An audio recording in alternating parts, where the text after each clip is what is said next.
All right, so first off, I just want to go off of what Bob said, that we didn't propose a plan. That was actually one of the first things that Joey mentioned with the Missouri plan, that's what we were trying to implement on that. So just, there was a plan, in case you didn't catch that, it was actually called the Missouri plan. And then one of the things about the gangs is that they are criminals, are they not? Was that not the point you were making? So they would also fall into this category of juveniles that we're talking about.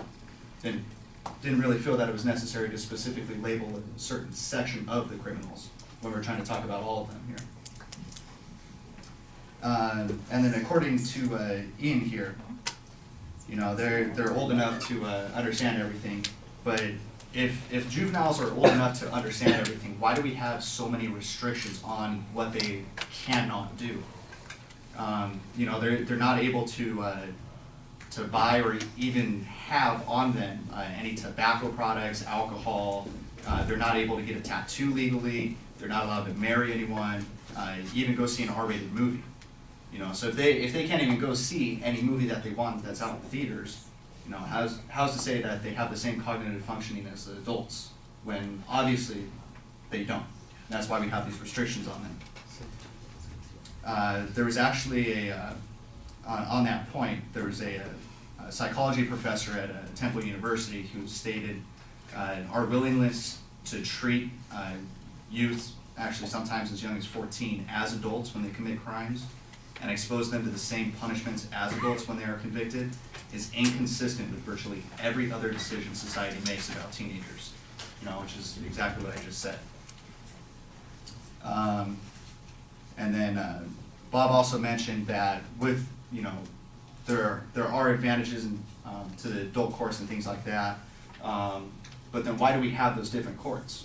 If it's going to be just the same for them, why do we have that distinction for juvenile courts and adult courts? You know, obviously there's going to be a difference for them. And that's why we're trying to implement this plan here. Okay, cool. I'll get on to this then. And then as far as what Ian said about, you know, they're doing all these crazy crimes and it's not working. In Joey's first speech, he actually mentioned several people. One of which was Chris, who was 14, who was doing drugs, drinking, stealing cars, who was actually rehabilitated with this program. There was Ty, who was 17, who was in and out of detention centers and foster homes since he was 2, had multiple felonies, was also rehabilitated.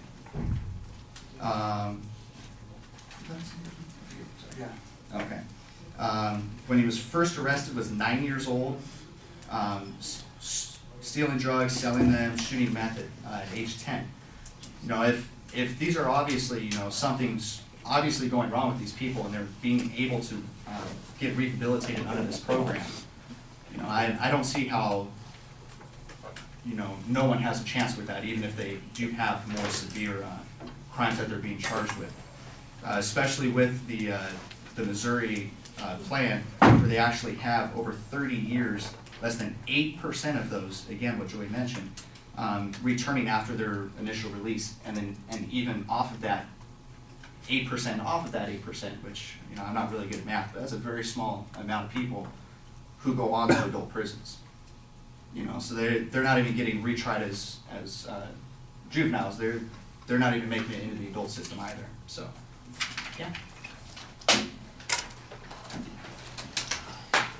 Another way to say that is